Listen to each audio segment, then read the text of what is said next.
அல்லேலூயா. கர்த்தருடைய பரிசுத்த நாமம் மகிமைப்படுவதாக. நல்ல ஆசீர்வதிக்கப்பட்டதான நல்ல மனமகிழ்ச்சியான இந்த காலை ஆராதனை வேளைக்காய் கர்த்தரை துதிக்கிறேன். ஆண்டவருடைய சமூகத்திலே கர்த்தரை ஆராதிக்கும்படி வந்திருக்கிற உங்கள் யாவரையும் இயேசுவின் இனிய நாமத்திலே வாழ்த்துகிறேன், வரவேற்கிறேன். கர்த்தர் நம்மை ஆசீர்வதிப்பாராக. அல்லேலூயா. இந்த மகிமையின் ஆண்டிலே ஆண்டவராகிய தேவன் இம்மட்டும் நம்மை மகிமைப்படுத்தி வழி நடத்தின கர்த்தர் இனியும் நம்மை மகிமைப்படுத்த கர்த்தர் வல்லவராயிருக்கிறார். ஆண்டவராகிய தேவன் சங்கீதக்காரராகிய தாவீது சொன்னது போல நமக்காக யாவையும் செய்து முடிக்கிற சர்வ வல்லமை உள்ள தேவனாயிருக்கிறார். அவரால் கூடாத காரியம் ஒன்றும் இல்லவே இல்லை. கர்த்தர் நமக்காக எல்லாவற்றையும் செய்ய வல்லவராயிருக்கிறார்.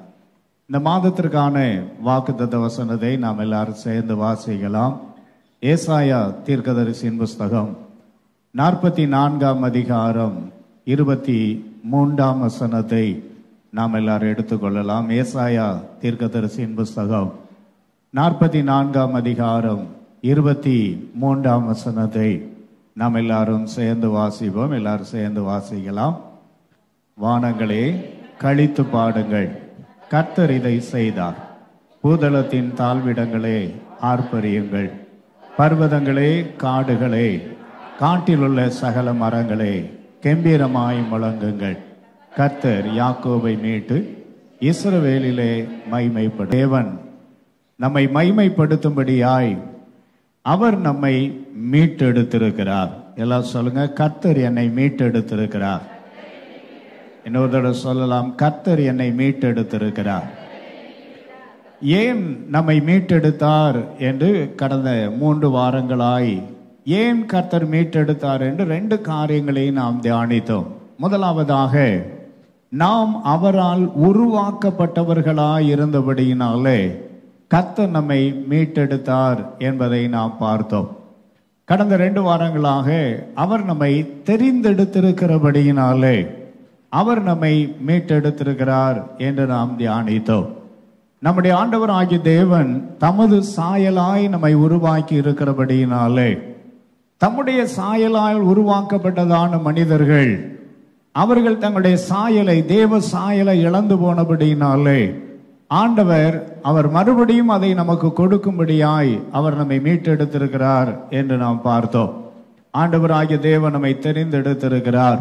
இந்த கால வேளையிலே எதிலிருந்தெல்லாம் கர்த்தர் நம்மை மீட்டெடுத்திருக்கிறார் என்று 1-2 காரியங்களை கர்த்தருடைய ஆவியானுடைய ஒத்தாசையோடு கூட தியானம் பண்ணி ஜெபிக்க கர்த்தர் நமக்கு உதவி செய்வாராக. 130 சங்கீதம் 8 வசனத்திலே இவ்விதமாய் வாசிக்கிறோம். 130 சங்கீதம் 8 வசனத்திலே வேதம் இவ்விதமாய் கூறுகிறது. அவர் இஸ்ரவேலை சகல அக்கிரமங்களிலிருந்தும் மீட்டுக் கொள்வார். ஆண்டவராகிய தேவன் எதிலிருந்து நம்மை மீட்டுக் கொள்ளுகிறார் என்று இங்கே வேதம் கூறுகிறது என்றால், சகல அக்கிரமங்களிலும் இருந்து கர்த்தர் நம்மை மீட்டுக் கொள்ளுகிறவராயிருக்கிறார். அக்கிரமம் அப்படின்னு நாம பார்க்கிறதான நேரத்தில் வேதம் அக்கிரமம் என்று சில காரியங்களை பட்டியலிட்டு இருக்கிறது. வேதத்தில் விதமாய் வாசிக்கிறோம். லேவியராகமம் 5 அதிகாரம் 17 வசனம் இவ்விதமாய் சொல்லுகிறது. லேவியராகமம் 5 அதிகாரம் 17 வசனம், ஒருவன் செய்யத்தகாதென்று கர்த்தருடைய கட்டளைகளினால் விளக்கப்பட்ட யாதொன்றை செய்து பாவத்துக்குட்பட்டால் அதை அவன் அறியாமையினால் செய்தாலும் அவன் குற்றமுள்ளவனாயிருந்து தன் அக்கிரமத்தை சுமப்பான்.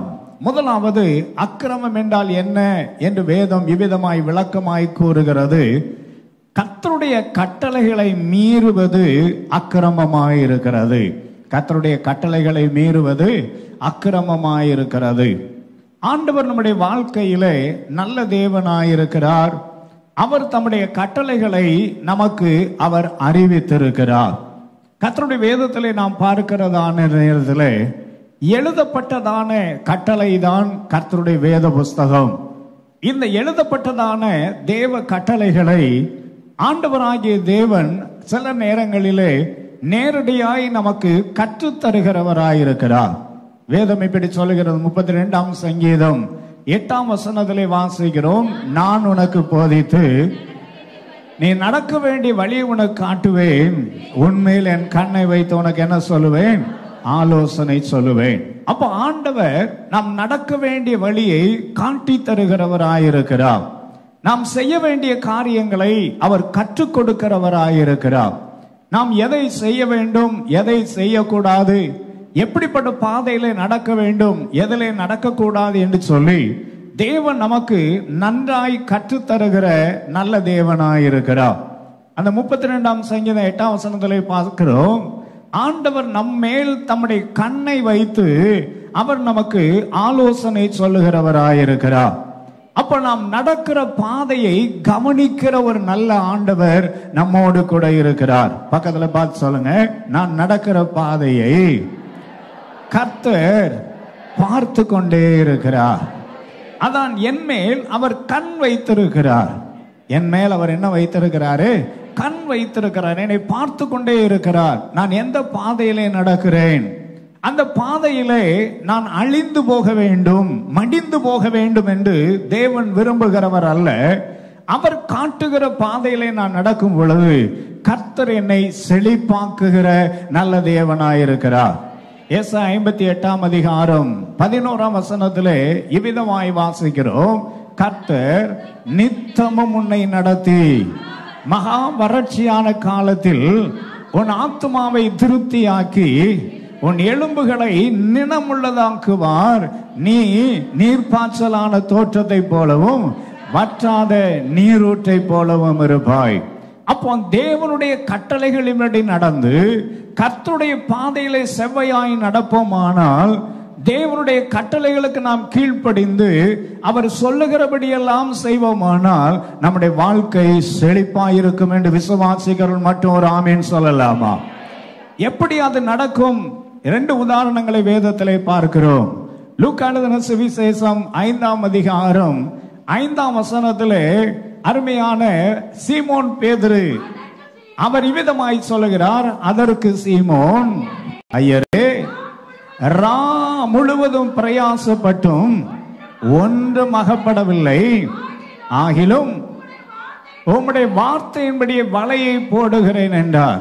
இரவெல்லாம் பிரயாசப்பட்டு ஒன்றும் கிடைக்காதிருந்த நேரத்திலே வெறும் படகும் வெறும் வலையுமாயிருந்ததான சீமோன் பேதுருவின் வாழ்க்கையிலே கர்த்தர் சொல்லுகிறார், படகை சற்று ஆழத்திலே தள்ளி கொண்டு போய் நீங்கள் வலைகளை போடுங்கள் என்கிறார்.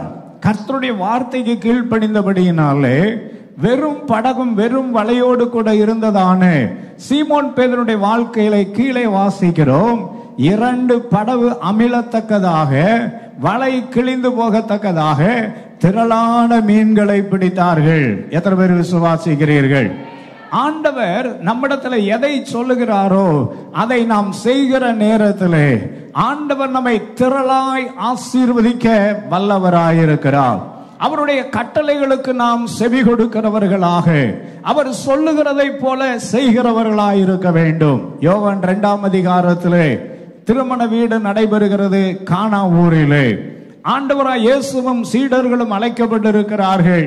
4ஆம் வசனத்திலே விதமாய் வாசிக்கிறோம், அதற்கு இயேசு, ஸ்ரீயே, எனக்கும் உனக்கும் என்ன, என் வேலை இன்னும் வரவில்லை என்று சொல்லுகிறார். கர்த்தருக்கு ஸ்தோத்திரம். 5ஆம் வசனத்தில் இயேசுவின் தாயார் சொல்லுகிறார்கள், அவர் உங்களுக்கு என்ன சொல்லுகிறாரோ அதன்படி செய்யுங்கள் என்றார். அந்த வார்த்தையை கேட்டு அந்த வேலைக்காரர்கள் செய்த பொழுது 10ஆம் வசனத்தில் விதமாய் வாசிக்கிறோம், எந்த மனுஷனும் முன்பு நல்ல திராட்சரசத்தை கொடுத்து ஜனங்கள் திருப்தி அடைந்த பின்பு ருசி குறைந்ததை கொடுப்பான், நீரோ நல்ல ரசத்தை இதுவரைக்கும் வைத்திருந்தீரே என்றார். அன்பான தேவ ஜனமே, ஆண்டவர் நமக்கு பெஸ்டான காரியத்தை தர வேண்டும் என்றால் நாம் அவருக்காய் அவர் சொல்லுகிற வார்த்தைக்கு நாம் கீழ்ப்படிய வேண்டும். எத்தனை பேர் ஆமேன் சொல்ல விரும்புகிறீர்கள்? when we obey the word of God, the Lord will give us the best in our life. நம்முடைய வாழ்க்கையிலே அவருடைய சத்தத்திற்கு அவருடைய வார்த்தைக்கு கீழ்ப்படிவோமானால் தேவன் தலை சிறந்ததை கொடுக்க கர்த்தர் வல்லவராயிருக்கிறார். ஆனால் அவருடைய வேலைக்காய் காத்திருக்க வேண்டும். கர்த்தருடைய வேலைக்காய் காத்திருக்க வேண்டும். தேவன் கட்டளையிட்டதை செய்து முடிப்பதற்கு அவருடைய வேலைக்காக அவருடைய நேரத்திற்காய் காத்திருக்கும் பொழுது கர்த்தர் அதை செய்ய வல்லவராயிருக்கிறார். சில நேரங்களிலே நமக்கு வரவேண்டிய ஆசீர்வாதத்திற்காக ஆண்டவர் என்ன சொல்லுகிறாரோ அதையெல்லாம் செய்து விடுவோம். சில நேரங்களில் கர்த்தர் வேறு சில காரியங்களையும் சொல்ல விரும்புகிறார். வேதத்திலே நாம் பார்க்கும் பொழுது அப்போஸ்தலனாகிய பவுல் ஆண்டவரை பார்த்து விதமாய் சொல்லுகிறார். அவர் இன்னும் பவுலாய் மாறவில்லை, சவுலாய் இருக்கிற அந்த நேரத்திலே தானே அப்போஸ்தலனாகிய பவுல் சவுலாய் இருக்கும் பொழுது ஆண்டவரை பார்த்து இப்படி சொல்லுகிறார். அப்போஸ்தலர் 9ஆம் அதிகாரம் 6ஆம் வசனத்திலே இவ்விதமாய் வாசிக்கிறோம். அவன் நடுங்கி திகைத்து, ஆண்டவரே நான் என்ன செய்ய சித்தமாயிருக்கிறீர் என்றார். இன்னும் அவர் பவுலாக மாறவில்லை, இன்னும் அவர் சவுலாகத்தான் இருக்கிறார். ஆனாலும் அவர் கேட்கிறார், ஆண்டவரே நான் என்ன செய்ய சித்தமாயிருக்கிறீர். இந்த காலை வேளையிலே எத்தனை பேர் ஆண்டவரை பார்த்து, ஆண்டவரே நான் என்ன செய்ய சித்தமாயிருக்கிறீர், உம்முடைய வெளிப்பாடு என்ன, நான் செய்ய வேண்டிய காரியம் என்ன என்று ஆண்டவரிடத்திலே கேட்போமானால் நம்முடைய தேவன் நன்றாய் கற்றுத்தர வல்லவராக இருக்கிறார். எல்லாவற்றையும் ஆண்டவர் என்ன செய்ய வல்லவராயிருக்கிறார், கற்றுக் கொடுக்க வல்லவராயிருக்கிறார். 1 சாமுவேல் 15ஆம் அதிகாரத்திலே நான் வாசிக்கிறதான நேரத்திலே ஆண்டவராகிய தேவன் அங்கே சவுல் ராஜாவை பார்த்து ஒரு கட்டளை கொடுக்கிறார். என்ன சொல்றார் பாருங்க, 3ஆம் வசனத்துல 1 சாமுவேல் 15:3, இப்போது நீ போய் அமலேக்கை மடங்கடித்து அவனுக்குண்டான எல்லாவற்றையும் அழித்து போடு என்கிறார். அமலேக்கை மடங்கடித்து அவனுக்குண்டான எல்லாவற்றையும் என்ன செய்து போடு, அழித்து போடு என்கிறார். ஏன் அப்படி சொன்னார்? முந்தின வசனத்திலே வாசிக்கிறோம். சேனைகளின் கர்த்தர் சொல்லுகிறது என்னவென்றால், இஸ்ரவேலை எகிப்திலிருந்து வந்தபோது அமலேக்கு அவர்களுக்கு வழி மறுத்த செய்கையை மனதில் வைத்திருக்கிறேன் என்றார். அன்பான தேவ ஜனமே, நம்முடைய வாழ்க்கையிலே ஆவிக்குரிய வளர்ச்சிக்கு தடையாக, நம்முடைய வாழ்க்கையினுடைய ஆசீர்வாதத்திற்கு தடையாய் காணப்படுகிற எந்த அமலேக்கு இருக்கிறதோ அதை நாம் அழித்து போட வேண்டும். பக்கத்துல பார்த்து சொல்லுங்க, நமக்கு விரோதமான அமலேக்கை நாம் முற்றிலும் அழித்து போட வேண்டும். முற்றிலும் என்ன செய்ய வேண்டும்? அழித்து போட வேண்டும். அது இல்லாமல் போக வேண்டும். அப்பந்தான் நீங்க வாக்குத்தத்த தேசத்தை சுதந்தரிக்க முடியும். வாக்குத்தத்த தேசத்தை நீங்கள் என்ன செய்ய முடியும்? சுதந்தரிக்க முடியும். வாக்குத்தத்த தேசத்தை சுதந்தரிப்பதற்கு தடையாய் நிற்கிற அமலேக்கு என்ன என்பதை நாம் கண்டுபிடிக்க வேண்டும். அமலேக்கு என்ன என்பதை நாம் என்ன செய்ய வேண்டும்? கண்டுபிடிக்க வேண்டும். ஆனால் நம்முடைய போராயுதங்கள் மாம்சத்துக்குரியவைகள் அல்ல. நம்முடைய போராயுதங்கள் மாம்சத்துக்குரியவைகள் அல்ல. அது அரண்களை நிர்மூலமாக்கத்தக்கதான தேவ பலனாயிருக்கிறது என்று எத்தனை பேர் விசுவாசிக்கிறீர்கள்? நம்ம வாழ்க்கையில தடையாய் நிற்பது மாமிசம் மாத்திரம் அல்ல, சில ஆவியின் போராட்டங்களும் நம்முடைய முன்னேற்றத்திற்கு தடையாய் இருக்கிறது. தேவன் நமக்கு தந்ததான வாக்கு தத்தத்தை, நமக்கு தந்ததான தேவ தரிசனத்தை, நமக்கு கொடுக்கப்பட்ட தேவ திட்டத்தை, நமக்கு வைக்கப்பட்டிருக்கிற மேன்மையை தடை செய்கிற அமலேக்கு எங்கே இருக்கிறான் என்று கண்டுபிடித்து அதை நாம் முற்றிலும் அழித்து விடுவோமானால் நாம் வாக்குத்தத்த தேசத்தை சுதந்தரிக்க முடியும். விசுவாசிகள் மட்டும் கரங்களை தட்டி ஆண்டவருக்கு நன்றி சொல்லலாமா? நல்ல கரங்களை தட்டி ஆண்டவருக்கு நன்றி சொல்லலாம். ஆனால் ஒன்றே ஒன்று மனதிலே வைத்துக் கொள்ளுங்கள், மாமிச போராட்டம் அல்ல, மாமிச போராட்டம் அல்ல. எபேசியர் 6ஆம் அதிகாரம் 12ஆம் வசனத்திலே இவ்விதமாய் வாசிக்கிறோம், ஏனெனில் மாம்சத்தோடும் இரத்தத்தோடும் அல்ல, துரைத்தனங்களோடும் அதிகாரங்களோடும் இப்பிரபஞ்சத்தின் அந்தகார லோகாதிபதிகளோடும் வான மண்டலங்களில் உள்ள பொல்லாத ஆவிகளின் சேனைகளோடு நமக்கு என்ன உண்டு? போராட்டம் உண்டு. ஒரு பெரிய போராட்ட களத்திலே தான் நாம் இருக்கிறோம். நாம் ஒரு யுத்த வீரர்களாயிருக்கிறோம், யுத்த வீராங்கனைகளாயிருக்கிறோம். கர்த்தர் நம்மை ஒரு போராட்ட களத்திலே வைத்திருக்கிறார். காரணம், நம்முடைய தேவன் சேனைகளின் கர்த்தர். நம்முடைய தேவன் யாராயிருக்கிறார்? சேனைகளின் கர்த்தர். நம்முடைய தேவன் சேனைகளின் கர்த்தர். பக்தனாகிய தாவீது சொல்லும்போது அழகாய் சொல்லுகிறார், இஸ்ரவேலின் ராணுவங்களின் தேவனாகிய சேனைகளின் கர்த்தர். 1 சாமுவேல் 17ஆம் அதிகாரம் 45ஆம் வசனத்தில் எவ்விதமாய் வாசிக்கிறோம். 1 சாமுவேல் 17:45. அதற்கு சாமுவேல் தாவீது பெலிஸ்தேனை நோக்கி, நீ ஈட்டியோடும் பட்டயத்தோடும் கேடயத்தோடும் வருகிறாய், நானோ நீ நிந்தித்த இஸ்ரவேலின் ராணுவங்களின் தேவனாகிய சேனைகளின் கர்த்தர். எல்லாம் சொல்லுங்க, நம்முடைய தேவன் சேனைகளின் கர்த்தராயிருக்கிறார். நாம் அவருடைய படையிலே என்னாச்சு? நாம் அவருடைய படையிலே யுத்த வீரர்களாயிருக்கிறோம். அல்லேலூயா. அவர் சேனைகளின் கர்த்தர். நாம் அவருடைய படையில யாராயிருக்கிறோம்? யுத்த வீரர்களாயிருக்கிறோம். ஆனால் நம்முடைய யுத்தம் மாம்சத்தோடு அல்ல, நம்முடைய யுத்தம் இரத்தத்தோடு அல்ல. நம்முடைய யுத்தம் அது அந்தகாரத்தின் வல்லமைகளோடு கூட வான மண்டலங்களில் உள்ள பொல்லாத ஆவிகளின் சேனைகளோடு நமக்கு என்ன உண்டு? யுத்தம் உண்டு. நாம் கண்டுபிடிக்க வேண்டும், என் வாழ்க்கையின் முன்னேற்றத்துக்கு தடையாயிருப்பது என்ன? என்னுடைய ஆவிக்குரிய ஆசீர்வாதத்துக்கு தடையா இருப்பது என்ன? என் உலகத்தின் ஆசீர்வாதத்துக்கு தடையா நிற்பது என்ன? கர்த்தருடைய வாக்குத்தத்தங்கள் நிறைவேறக்கூடாதபடி தடையாய் நிற்பது என்ன? அதை அழித்து விட வேண்டும். சில நேரங்களிலே பிசாசானவன் நமக்கு ரொம்ப பிடித்தமானவர்கள், இன்பமானவர்கள், தேவ தரிசனம் பெற்றவர்களை கூட அவன் பயன்படுத்தி விடுகிறான். மத்தேயு 13ஆம் அதிகாரத்தில் நான் வாசிக்கும் பொழுது ஆண்டவராய் இயேசு கிறிஸ்து தம்முடைய சீடர்களை அழைத்து விதமாய் கேட்கிறார், மற்றவர்கள் இந்த மனுஷகுமாரனை பற்றி என்ன பேசுகிறார்கள் என்று கேட்கிறார்.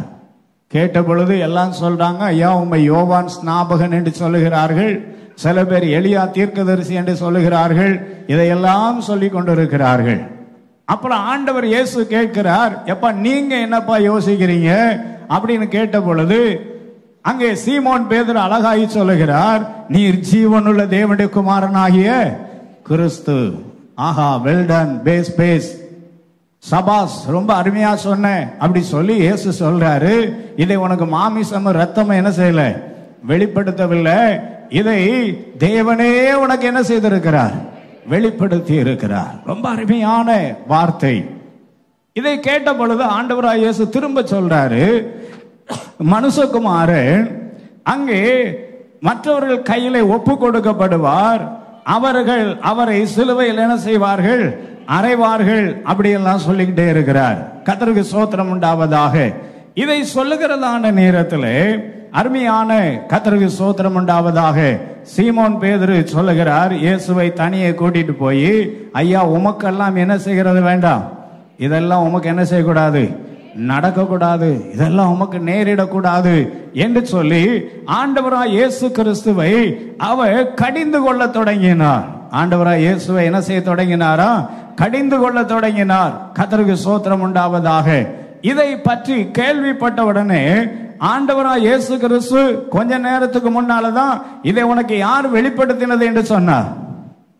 இதை உனக்கு யார் வெளிப்படுத்தினதுன்னு சொன்னாரு, தேவனே உனக்கு வெளிப்படுத்தினார் அப்படின்னு சொன்னவர் இப்ப அதே மனுஷனை பார்த்து ஆண்டவராய் இயேசு விதமாய் சொல்லுகிறார். மன்னிக்கவும், மத்தேயு எழுதின சுவிசேஷம் கர்த்தருக்கு ஸ்தோத்திரம் 16ஆம் அதிகாரம், மத்தேயு எழுதின சுவிசேஷம் 16ஆம் அதிகாரம் 22ஆம் வசனத்துல இப்படி வாசிக்கிறோம். மத்தேயு 16:22, அப்பொழுது பேதுரு அவரை தனியே அழைத்து கொண்டு போய், ஆண்டவரே இது உமக்கு என்ன செய்யக்கூடாது, நேரிடக்கூடாதே, இது உமக்கு சம்பவிப்பதில்லை என்று என்ன செய்து கொள்ள தொடங்கினாரா, கடிந்து கொள்ள தொடங்கினார். தேவ சித்தத்துக்கு விரோதமாய் கர்த்தருடைய கட்டளைகளுக்கு கீழ்ப்படிய வேண்டிய சூழ்நிலையிலே ரொம்ப இன்பமானவர்கள் கொஞ்ச நேரத்துக்கு முன்னாலதான் தேவன் உனக்கு வெளிப்படுத்தினார் என்று தேவ தரிசனம் பெற்ற மனிதன் இப்ப சொல்றாரு, இது உமக்கு என்ன செய்யக்கூடாது, நேரிடக்கூடாது.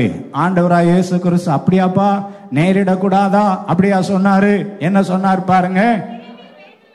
திரும்பி பேதுருவை பார்த்து, எனக்கு பின்னாக போ சாத்தானே, நீ எனக்கு எப்படி இருக்கிறாய்? இடரலாய் இருக்கிறாய். பக்கத்துல பார்த்து சொல்லுங்க பார்க்கலாம். தோத்துடும். அவங்கள பார்த்து பின்னாலே போ சாத்தானேன்னு சொல்லிடாதீங்க. கர்த்தர் நல்லவராயிருக்கிறார். இந்த தைரியம் நமக்கு வேணும். பக்கத்துல பார்த்து சொல்லுங்க, இந்த ஆவிக்குரிய தைரியம் நமக்கு வேணும். இந்த ஆவிக்குரிய தைரியம் நமக்கு வேணும். தேவ சித்தத்துக்கு விரோதமாய் எழும்புகிறவர்களை கடிந்து கொள்ளுகிறதான தைரியம் நமக்கு வேணும். அப்போஸ்தலர் நடபடிகள் 13ஆம் அதிகாரத்திலே நான் வாசிக்கிறதான நேரத்திலே அப்போஸ்தலனாகிய பவுல் அங்கே அருமையான ஒரு மனிதனை பார்க்கிறார். அவருக்கு நன்றாய் தேவனுடைய சுவிசேஷத்தை சொல்ல விரும்புகிறார். அந்த நேரத்தில் பர்யேசு என்று பெயர் கொண்டதான ஒரு மாயவித்தைக்காரன் வருகிறான். பர்யேசு என்று பெயர் கொண்டதான ஒரு மாயவித்தைக்காரன் வருகிறான். கர்த்தருக்கு ஸ்தோத்திரம் உண்டாவதாக.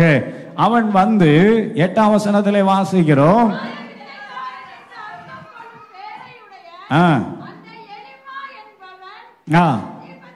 அதிபதியை விசுவாசத்தினின்று திருப்பும்படி வகை தேடி அவர்களோடு என்ன செய்து நின்றானாம்? எதிர்த்து நின்றானாம். கர்த்தருக்கு ஸ்தோத்திரம் உண்டாவதாக. 10ஆம் வசனத்துல எல்லா கபடும் எல்லா பொல்லாங்கும் நிறைந்தவனே, பிசாசின் மகனே, நீதிக்கெல்லாம் பகஞ்சனே, கர்த்தருடைய செம்மையான வழிகளை புரட்டுவதில் என்ன செய்ய மாட்டாயா? ஓய மாட்டாயா என்று சொல்லி நீ சூரியனை காணாதிருப்பாய் அப்படின்னு சொன்ன அந்த பர்யேசு என்று அழைக்கப்பட்டதான எளிமா குருடனாய் போனான். ஏன் இதை சொல்லுகிறேன் என்றால், கர்த்தருடைய கட்டளைக்கு கீழ்ப்படிவதற்கு நம்மை தடை செய்கிறதான தடைகள் மாற்றப்பட வேண்டும். தேவனுடைய கட்டளையை மீறுவது அக்கிரமமாயிருக்கிறது. தேவனுடைய கட்டளையை மீறுவது அக்கிரமமாயிருக்கிறது. ஆனாலும் நம்முடைய அக்கிரமங்களை மன்னிக்கிற ஒரு நல்ல தேவன் இருக்கிறார். வேதத்திலே விதமாய் வாசிக்கிறோம். 103ஆம் சங்கீதம் 3ஆம் வசனத்திலே வாசிக்கிறோம். அவர் உன் அக்கிரமங்களை எல்லாம் மன்னித்து, உன் அக்கிரமங்களை எல்லாம் மன்னித்து உன் நோய்களை எல்லாம் குணமாக்குகிறார். 32ஆம் சங்கீதம் 2ஆம் வசனத்திலே வாசிக்கிறோம். எவனுடைய அக்கிரமங்களை எண்ணாதிருக்கிறாரோ, எவனுடைய அக்கிரமங்களை என்ன செய்யாதிருக்கிறாரோ, எண்ணாதிருக்கிறாரோ அவன் பாக்கியவான். அப்ப நம்முடைய ஆண்டவர் மன்னிக்கிறவரும் மறக்கிறவருமாயிருக்கிறார். இந்த காலை வேளையிலே ஆண்டவர் நமக்கு கட்டளையிட்ட எத்தனை காரியங்களை மீறி நடந்திருக்கிறோம். ஆண்டவர் செய்ய சொன்ன காரியங்களை, எத்தனை காரியங்களை நாம் கீழ்ப்படியாமல் இருந்திருக்கிறோம். அருமையான சவுல் ராஜா தேவனுடைய கட்டளையை மீறிவிட்டார். நடந்த காரியம் என்ன? வேதத்திலே விதமாய் வாசிக்கிறோம். சாமுவேல் தீர்க்கதரிசி சொல்லுகிறார், நீ ராஜாவா இராதபடி தள்ளப்பட்டு போனாய். நீ ராஜாவா இராதபடி என்ன செய்து போனாய்? தள்ளப்பட்டு போனாய். 22ஆம் வசனத்துல சொல்றாரு, பலியை பார்க்கலும் கீழ்ப்படிதலும் ஆட்டுக்கடாக்களின் நினத்தை பார்க்கலும் செவி கொடுத்தலே உத்தமம், உத்தமம். கர்த்தருக்கு ஸ்தோத்திரம் உண்டாவதாக. அங்கே முரட்டாட்டம் பண்ணுதல் பில்லி சூனியத்திற்கும், கர்த்தருக்கு ஸ்தோத்திரம், அங்கே அவபக்திக்கும் அங்கே காரணமாயிருக்கிறது. பில்லி சூனியத்திற்கும் கர்த்தருக்கு ஸ்தோத்திரம் உண்டாவதாக. தேவ ஜனமே, ஏன் அப்படிப்பட்ட காரியத்தை கர்த்தர் எதிர்பார்க்கிற இந்த கால வேளையிலே எத்தனை காரியங்களை தேவன் சொன்னதை நாம் செய்யாமல் இருக்கிறோம். கர்த்தர் எப்பொழுதும் போராடி கொண்டெல்லாம் இருக்க மாட்டார். தேவன் எப்பொழுதும் என்ன செய்து கொண்டிருக்க மாட்டார்? போராடி கொண்டெல்லாம் இருக்க மாட்டார்.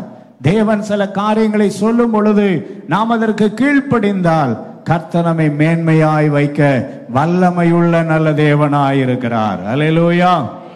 கர்த்தருக்கு ஸ்தோத்திரம். கட்டளைகளை மீறுவது அக்கிரமம். கட்டளைகளை மீறுவது என்னது? அக்கிரமமாயிருக்கிறது.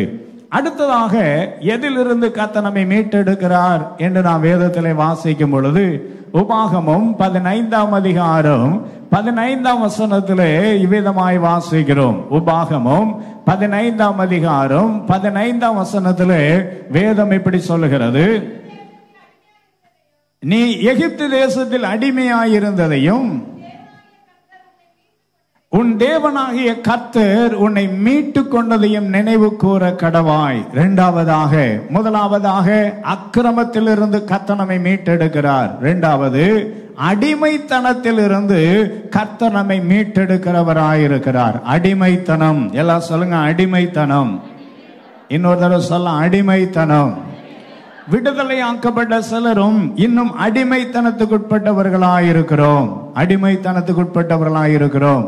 என்னென்ன அடிமைத்தனம் இருக்கிறது? வேதத்திலே வாசிக்கிறோம். ரோமர் 6ஆம் அதிகாரம் 17ஆம் வசனத்திலே இவ்விதமாய் வாசிக்கிறோம். ரோமர் 6ஆம் அதிகாரம் 17ஆம் வசனத்திலே வாசிக்கிறோம். முன்னே நீங்கள் பாவத்துக்கு அடிமைகளாயிருந்தீர்கள். முதலாவதாக, பாவம் நம்மை அடிமைப்படுத்துகிறது. எது நம்மை அடிமைப்படுத்துகிறது? பாவம் நம்மை அடிமைப்படுத்துகிறது.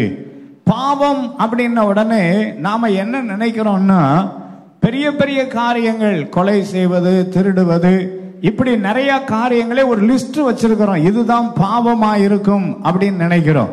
ஆனா பரிசுத்தவான்களின் சபையிலே பாவிகள் இருக்கிறார்களா? வேதத்திலே வாசிக்கிறோம். அப்படி பரிசுத்தரின் சபையில யார் இருக்கிறாங்களா? பாவிகள் இருக்கிறாங்களா? அது எப்படி இருக்க முடியும் அப்படின்னு நினைக்கிறீங்களா? வேதத்தில் அப்படி எழுதி இருக்கிறது. பரிசுத்தரின் சபையில யார் இருக்கிறார்? பாவிகள் இருக்கிறார்கள். சங்கீதம் 1ஆம் சங்கீதத்தில் எழுதி இருக்கிறது, பாவிகள் நீதிமான்களின் சபையில் என்ன செய்வதில்லை? நிலைத்திருப்பதில்லை. இருப்பாங்க, ஆனா என்ன செய்ய மாட்டாங்க? நிலையா இருக்க மாட்டாங்க. அப்ப நம்முடைய பாவங்கள் நம்மை அடிமைப்படுத்தி வைத்திருக்கிறது.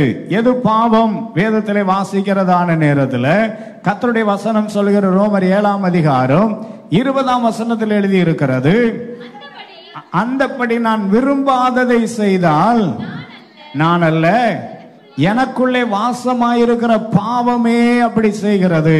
முதல் பாவம் என்னன்னா, விரும்புகிறதை செய்யாமல் விரும்பாததை செய்வது. விரும்புகிறதை செய்யாமல் எதை செய்வது? விரும்பாததை செய்வது. அப்போஸ்தலனாகிய பவுல் சொல்றாரு, நான் செய்கிறது எனக்கு சம்மதி இல்லை. அப்படின்னா அர்த்தம் என்ன? நான் செய்கிறது எனக்கு பிடிக்கல. நான் செய்கிறது எனக்கு பிடிக்கல. நான் இப்படி இருக்க விரும்புகிறேன், அப்படி என்னால் இருக்க முடியவில்லை அப்படின்னா அது நமக்குள்ளே இருக்கிற ஒரு பாவம் நம்மை அப்படி ஆட்கொண்டு இருக்கிறது. விரும்புகிறதை செய்யாமல். இப்படி நாம சில நேரம் யோசிக்கிறோம், காலையில் எனக்கு 5 மணிக்கு எழும்பி ஜெபம் பண்ணணும். யோசிச்சு படுத்தா அன்னைக்கு தான் நல்லா தூக்கம் வரும். பக்கத்தில் உள்ளவங்க முகத்தை கொஞ்சம் பார்த்துக்காங்க, நம்ம கதை எப்படி போயிட்டு இருக்குது. அல்லேலூயா. அன்னைக்கு தான் நினைச்சிருப்போம், இன்னைக்கு காலையில் 5 மணிக்கு எழும்பி கண்டிப்பா இன்னைக்கு என்ன செஞ்சிடணும், ஜெபம் பண்ணிடணும் அப்படின்னு சொல்லி அதுன்னு சொன்னா மேல ஒருத்தன் கேட்டுட்டே இருக்கிறான், ஆஹா 5 மணிக்கு எழும்பி ஜெபம் பண்றியா? அதிகாலையில் தேடுகிறவன் கர்த்தரை கண்டடைவான் அப்படின்னு சொல்லி உனக்கு ஆசீர்வாதம் வர்ற பாதை தெரியுதா? உடனே அவ பாப்பா இன்னும் கொஞ்சம் தூங்கட்டும், இன்னும் கொஞ்சம் முறங்கட்டும், இன்னும் கொஞ்சம் கை முடக்கி கொண்டு நித்திரை செய்யட்டும் என்பாயோ, நித்திரை செய்யட்டும் என்பாயோ. செய்ய விரும்புகிறோம், செய்ய விரும்புகிறோம், காலையில எழும்ப வேண்டும், இப்படி விரும்புகிறோம். இன்னைக்கு எப்படியாவது ஒரு 5 அதிகாரமாவது என்ன செய்து விட வேண்டும், வாசித்து விட வேண்டும், விரும்புகிறோம், ஆனால் செய்ய முடியவில்லை. அடிமைத்தனம், அடிமைத்தனம். நாம் விரும்புகிற நன்மையை செய்யக்கூடாதபடி இவைகள் நம்மை அடிமைப்படுத்துகிறது. நாம் விரும்புகிற மேன்மையானவைகளை செய்யக்கூடாதபடி இவைகள் நம்மை அடிமைப்படுத்தி வைத்திருக்கிறது. பாவம். அதிலிருந்து நாம் விடுதலை பெற வேண்டும். அதிலிருந்து நாம் என்ன செய்ய வேண்டும்? விடுதலை பெற வேண்டும். செய்ய விரும்புகிறதை செய்யாதபடிக்கு, செய்ய விரும்பாததையே செய்கிறோம். சில நேரம் யோசிப்போம், கோபமே படக்கூடாது, இன்னைக்கு என்ன வந்தாலும் எரிச்சல் அடையக்கூடாது. ஏன் அப்படின்னு எழுதியிருக்கிறது. எபேசியர் 4ஆம் அதிகாரம் 30-31 வாசிக்கிறோம், அன்றியும் மீட்கப்படும் நாளுக்கென்று முத்திரையாய் பெற்ற பரிசுத்த ஆவியை என்ன செய்யாதிருங்கள், துக்கப்படுத்தாதவர்கள். எப்படி துக்கப்படுத்துகிறோம்? சகல விதமான கசப்பும் கோபமும் மூர்க்கமும் கூக்குரலும் தூசணமும் மற்ற எந்த துர்க்குணமும் உங்களை விட்டு நீங்க கடவுள். இதெல்லாம் சேர்ந்து தேவனுடைய பரிசுத்த ஆவியை துக்கப்படுத்துகிறது. யோசிக்கிறோம், இப்படியெல்லாம் நடக்கக்கூடாது, இப்படியெல்லாம் செய்யக்கூடாது, இப்படியெல்லாம் இருக்கக்கூடாது. ஆனாலும் அதை மீறி செய்கிறோம் என்றால் அது பாவம், அது பாவமா இருக்கிறது. வேதத்தில் நான் வாசிக்கும் பொழுது செய்ய விரும்புகிறதை செய்யாதபடியதாலே நாம் பாவத்துக்கு அடிமைகளாயிருக்கிறோம். இன்னும் நாம் வேதத்திலே வாசிக்கும் பொழுது ரோமர் 14ஆம் அதிகாரம் 23ஆம் வசனத்தில் இப்படி வாசிக்கிறோம். ரோமர் 14:23 வாசிக்கிறோம். The book of Romans chapter 14 verse 23. அங்கே விதமாய் வாசிக்கிறோம். ஒருவன் சமுசையப்படுகிறவனாய் புசித்தால் அவன் விசுவாசம் இல்லாமல் புசிக்கிறபடியினாலே ஆக்கினைக்குள்ளாய் தீர்க்கப்படுகிறான். விசுவாசத்தினால் வராத யாவோ பாவமே. இரண்டாவது பாவம் என்னன்னா, நமக்கெல்லாம் பேரு விசுவாசி, ஆனா நிறைய நேரம் என்ன இல்லாம போயிடுது. தோத்திரம். நிறைய நேரம் நமக்கு என்ன இல்லாம போயிடுது, விசுவாசம் இல்லாமல் போய்விடுகிறது. விசுவாசம் என்ன? 1ஆம் வசனத்திலே வாசிக்கிற எபிரேயர் 11:1 விசுவாசமானது நம்பப்படுகிறவர்களின் உறுதியும் காணப்படாதவைகளின் நிச்சயமாயிருக்கிறது. நீங்கள் எதை நம்புகிறீர்கள்? நீங்கள் எதை நம்புகிறீர்கள்? நம்ம வாழ்க்கையில பல நேரங்களிலே நாம் பார்க்கிறதை நம்புகிறோம். நாம் தரிசித்து நடவாமல் விசுவாசித்து நடக்கிறவர்களாயிருக்கிறோம். எத்தனை பேர் விசுவாசிக்கிறீர்கள்? பக்கத்துல பார்த்து சொல்லுங்களேன், நான் தரிசித்து நடக்கிறவன் அல்ல, நான் விசுவாசித்து நடக்கிறவன். விசுவாசிகளின் தகப்பனாய் ஆபிரகாம் ஒரு குழந்தை கூட கிடையாது. ஒரு குழந்தை கூட இல்லாத அந்த நேரத்தில் அவருக்கு தரிசனம் கிடைக்கிறது. என்ன தரிசனம்? உன் சந்ததி வானத்து நட்சத்திரங்களைப் போலவோ கடற்கரை மணலத்தனையாகவும் பெருகும். நம்புகிறதற்கு ஏதுவில்லாத வார்த்தை. இந்த காலை வேளையிலே உங்கள் வாழ்க்கையில நடக்கிற சில சூழ்நிலைமைகள், நம்முடைய வாழ்க்கையில கடந்து போகிற சில பாதைகள் நம்புகிறதற்கு ஏதுவில்லாமல் இருக்கலாம். ஆனால் நம்புகிறதற்கு ஏதுவில்லாததை நாம் நம்பும் பொழுது கர்த்தர் சொன்னதை செய்ய வல்லமையுள்ள நல்ல தேவனாயிருக்கிறார். என் தேவனால் செய்யக்கூடாத காரியம் ஒன்றும் இல்லவே இல்லை. அல்லேலூயா. உற்சாகமா அல்லேலூயா சொல்லுங்க பார்க்கலாம். நம்முடைய ஜெபம் ஏப்ரல் மாசம் ஜெபம், நவம்பர் மாசம் ஜெபம் ஆரம்பிக்கிற நேரத்தில் கர்த்தர் தரிசனத்தை கொடுத்தார். அவர் இவ்விதமாய் சொன்னார், கடந்து போகிறவன் அதை வாசிக்கும்படி அதை தீர்க்கமாய் வரைந்து போடு என்றார். போர்டு போட்டிருந்தோம். கொஞ்ச நாள் கழிச்சு பார்த்து மக்களுக்கு எல்லாம் சோர்வாயிடுச்சு. என்ன இதை எப்போதும் தூங்க விட்டுக்கிட்டே இருக்காரு, என்னைக்கிடா நிறைவேறும்? கடைசியில் பார்த்தாங்க, இது நிறைவேற மாதிரியே தெரியல அப்படின்னு கலத்தி போட்டாச்சு. ஒரு அல்லேலூயா சொல்லுங்க பார்க்கலாம். கர்த்தருக்கு ஸ்தோத்திரம். இந்த வாரம் 2 பேர் அதே காரியத்தை திரும்ப திரும்ப அதுக்கு சம்பந்தமே இல்லாத ஆட்கள் அதை உறுதிப்படுத்தி இருக்கிறார்கள். அல்லேலூயா. திடீரென ஒரு குரூப் வந்தாங்க. அவங்க எங்க இருந்து எங்க போறாங்கன்னு தெரியாது. திடீர்னு 7:30 மணிக்கு போன் வந்துச்சு. இந்த மாதிரி கன்னியாகுமரியிலிருந்து காஷ்மீர் வரைக்கும் ஜெப நடை போகிறார்கள் அப்படின்னு சொன்னாங்க. கர்த்தருக்கு ஸ்தோத்திரம் உண்டாவதாக. சரி வரட்டும் அப்படின்னு சொல்லி குரூப்ல போட்டு விட்டு இருந்தாங்க. கொஞ்சம் பேர் வந்தாங்க. 8 மணிக்கு வர்றதா இருந்துச்சு. அவங்க வந்து கர்த்தருடைய சமூகத்தில் அவங்க உள்ளத்துல இருந்ததான பாரங்களை எல்லாம் கொட்டினார்கள். கர்த்தருக்கு ஸ்தோத்திரம் உண்டாகும். டெய்லி 30 கிலோமீட்டர் நடக்கிறோம். ஆண்டவர் சொல்லி இருக்கிறாரியா, பைத்தியக்கார மாதிரி நடக்கிறோம். எல்லாம் மிலிட்ரியில பெரிய ஆபீசர்ஸா இருந்தவங்க. அவங்க கர்த்தருடைய கிருபையினால வேலையை முடிச்சுட்டு ஆண்டவருக்காய் கர்த்தருக்காய் ஊழியம் செய்கிறார்கள். அதுல ஒரு தேவ மனிதர் என்னை பார்த்து இப்படி சொன்னார், பாஸ்டர் ரெடி ஆகுங்கன்னார். நான் சொன்னேன், கூட நடக்கிறதுக்கு தான் ரெடியாக சொல்றாரான்னு பார்த்தா அவர் சொன்னாரு, ஆண்டவர் ஒரு பெரிய இடத்தை காண்பிக்கிறார், அந்த பெரிய இடத்துல பெரிய திருச்சபை கட்டுவதற்கு ஆயத்தமாங்க, ரெடியான்னு கேட்டார். ஏற்கனவே ரெடியா தான் இருக்கிறோம் அப்படின்னு சொல்லியிருக்கிறேன். ஒரு அல்லேலூயா சொல்லுங்க பார்க்கலாம். இன்னைக்கு 2வது ஆராதனையில நம்முடைய திருச்சபையில பல ஆண்டுகளுக்கு முன்பதாக வந்ததான ஒரு சகோதரர் பாக்கியதாய்க்கா, நம்ம தவமணிக்கா, இவங்களெல்லாம் ஆட்டோவில் கூட்டிட்டு வருவார். அவர் ஆட்டோ டிரைவர் தான்.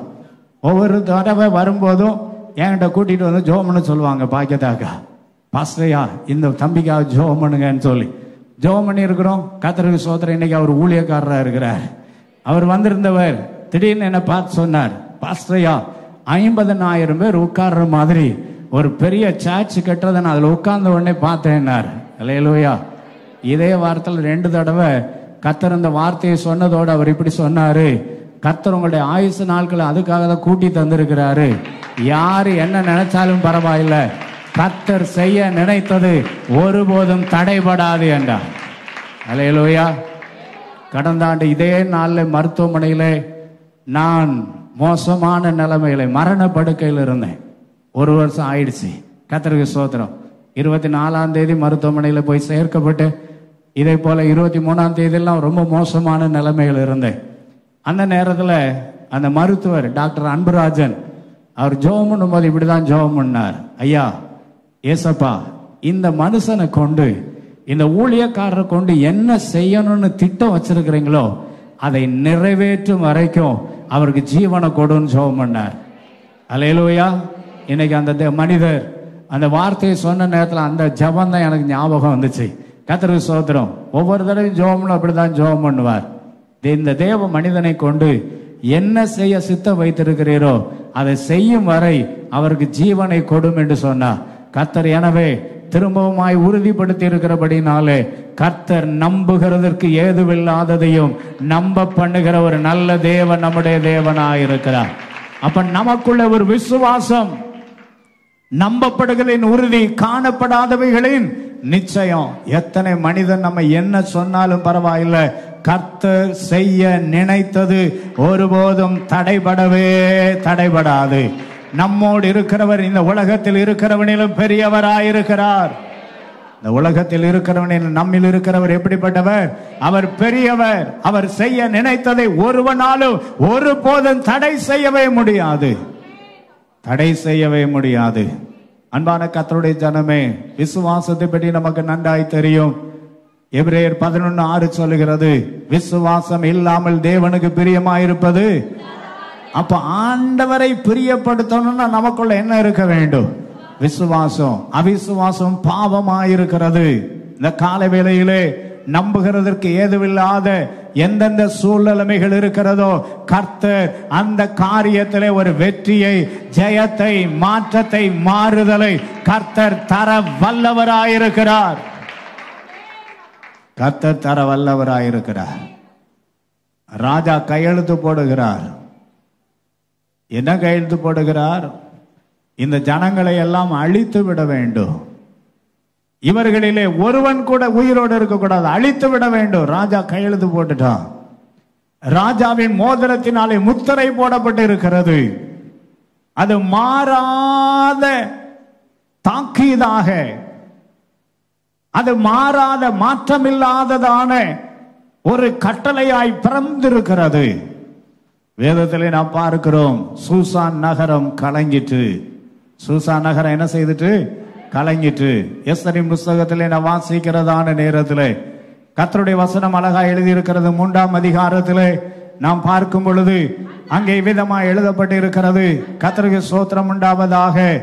அங்கே 13ஆம் வசனத்திலே வாசிக்கிறோம், ஆதார் மாதமான 12ஆம் மாதம் 13ஆம் தேதி ஆகிய ஒரே நாளிலே சிறியோர் பெரியோர் குழந்தைகள் ஸ்திரீகள் ஆகிய சகல யூதரையும் அழித்து கொண்டு நிர்மூலமாக்கவும் அவர்களை கொள்ளையிடவும் அஞ்சற்கார கையிலே ராஜாவின் நாடுகளுக்கெல்லாம் கட்டளை என்ன செய்யப்பட்டிருந்தது?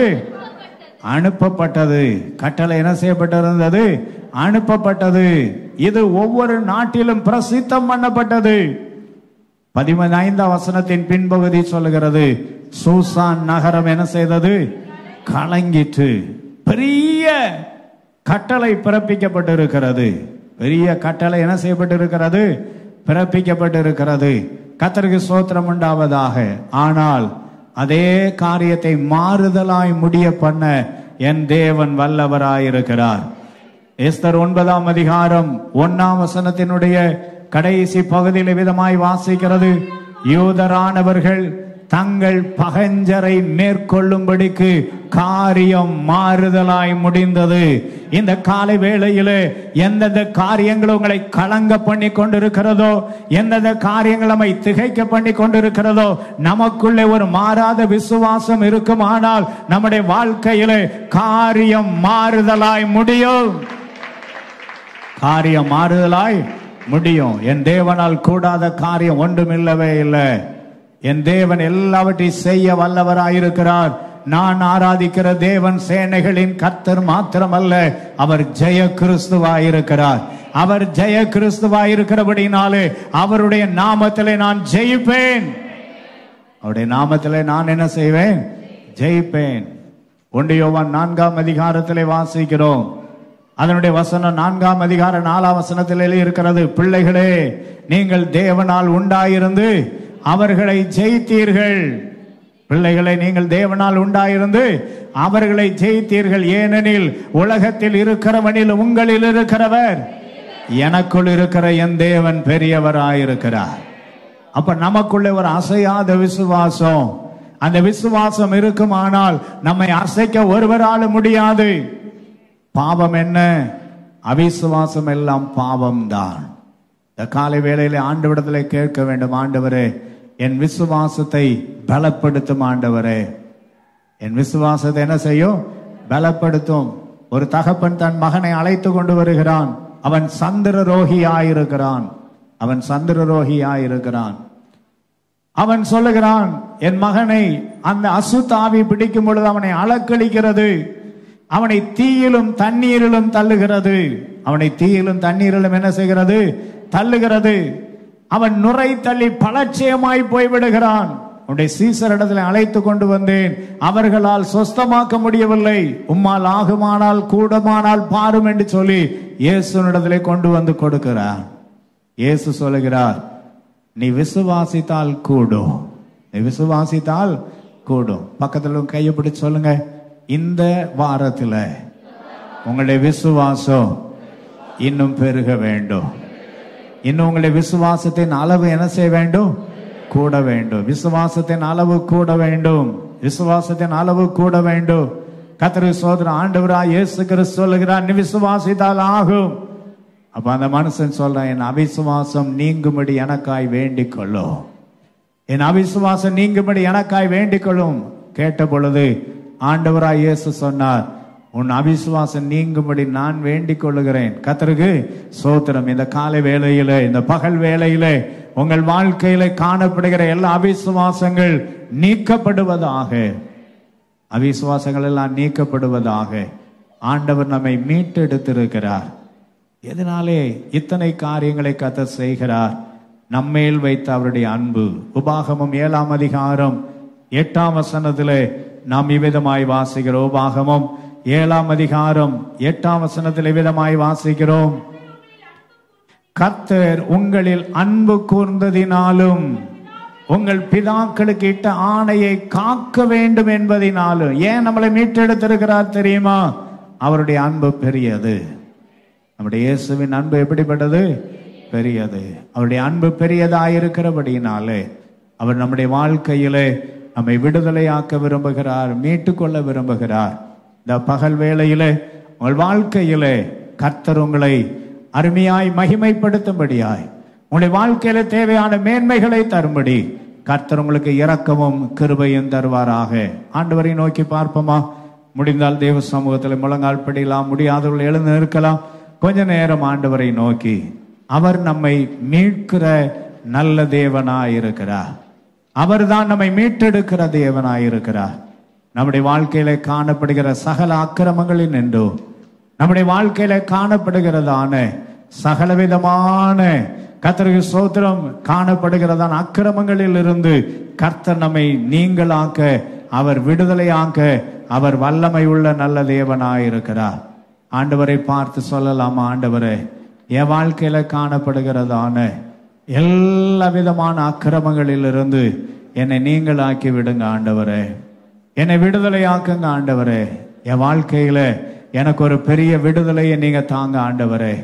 நீர் விடுதலை ஆக்கினால் மெய்யாகவே விடுதலை ஆவோம். யோவான் 8ஆம் அதிகாரம் 36ஆம் வசனத்தில் விதமாய் வாசிக்கிறோம், குமாரன் விடுதலை ஆக்கினால் மெய்யாகவே விடுதலை ஆவீர்கள்.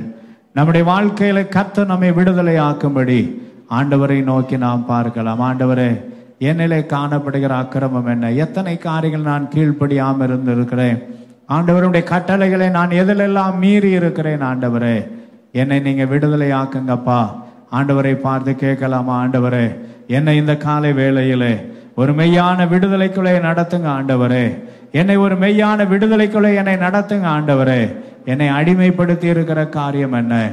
என்னுடைய பாவம் என்னை அடிமைப்படுத்தி வைத்திருக்கிறதா? என் வாழ்க்கையில என்னை அடிமைப்படுத்தி இருக்கிற காரியம் என்ன?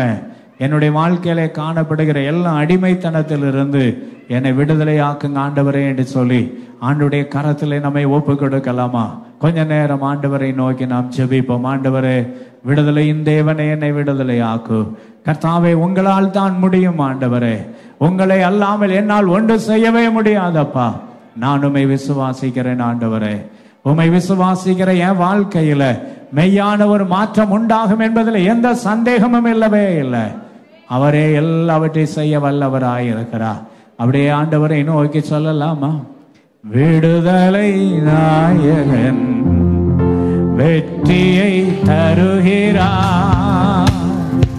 எனக்குள்ளே இருக்கிறார், என்னே ஆனந்தம். விடுதலை நாயகன் வெற்றியை தருகிறார், எனக்குள்ளே இருக்கிறார், என்னே ஆனந்தம். நான் பாடி பாடி மகிழ்வேன், தினமாடி ஆடி துதிப்பேன். நான் பாடி பாடி மகிழ்வேன், தினமாடி ஆடி துதிப்பேன். எங்கும் ஓடி ஓடி சொல்லுவேன், எங்கும் ஓடி ஓடி சொல்லுவேன், என் இயேசு ஜீவிக்கிறார், என் இயேசு ஜீவிக்கிறார். விடுதலை நாயகன் வெற்றியை தருகிறார், எனக்குள்ளே இருக்கிறார், என்னே ஆனந்தம். விடுதலை நாயகன் வெற்றியை தருகிறார், எனக்குள்ளே இருக்கிறார், என்னே ஆனந்தம். அவர் அன்பின் அபிஷேகத்தால் என்னை நிரப்பி நடத்துகின்றார். அவர் அன்பின் அபிஷேகத்தால் என்னை நிரப்பி நடத்துகின்றார். சாத்தானின் வலிமை வெல்ல, சாத்தானின் வலிமை வெல்ல அதிகாரம் எனக்கு தந்தார். விடுதலை நாயகன் ஆமென் வெற்றியை தருகிறார், எனக்குள்ளே இருக்கிறார், என்னே ஆனந்தம். விடுதலையின் நாயகர் நமக்குள்ளே இருக்கிறார். அவர் நம்மை மீட்டெடுத்திருக்கிறார். எதற்காக? அவர் நம்மை வைத்த அன்பின் நிமித்தமாக. இன்னும் நம்மிடத்திலே காணப்படுகிறதான அக்கிரமம், அடிமைத்தனம், இவை எல்லாவற்றிலும் இருந்து கதை நம்மை விடுதலை ஆக்கும்படி கரத்திலே ஒப்பு கொடுப்போம். அன்பின் தகப்பனே, இது நல்ல ஆசீர்வதிக்கப்பட்ட நல்ல வேலைக்காக நன்றியோடு துதிக்கிறோம். நல்கப்பட்ட நல்ல வார்த்தைகளுக்கு ஆய்மை ஸ்தோத்திரிக்கிறோம். எங்களுடைய வாழ்க்கையிலே நீங்க தான் விடுதலை நாயகராயிருக்கிறீர். எங்களை மீட்டெடுத்திருக்கிறீங்கப்பா. உங்களுடைய அன்பு எத்தனை பெரியது. எங்களுடைய வாழ்க்கையில ஒரு பெரிய மாற்றத்தை, ஒரு பெரிய விடுதலையை கட்டளையிடும்படியாய் நம்முடைய கரத்திலே ஒப்பு கொடுக்கிறோம்.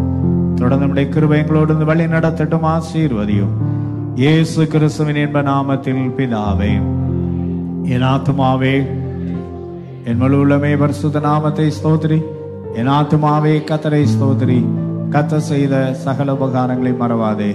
ஆமென். நம்முடைய கர்த்தராகிய இயேசு கிறிஸ்துவினுடைய கிருபையும் பிதாவாகிய தேவனுடைய அன்பு பரிசுத்த ஆவியானவருடைய அந்யோன்ய ஐக்கியமும் ஆசீர்வாதமும் சமாதான கிருபையும் நன்மையும் நம் அனைவரோடும் இன்றும் என்றும் சதா காலங்களிலும் இருப்பதாக.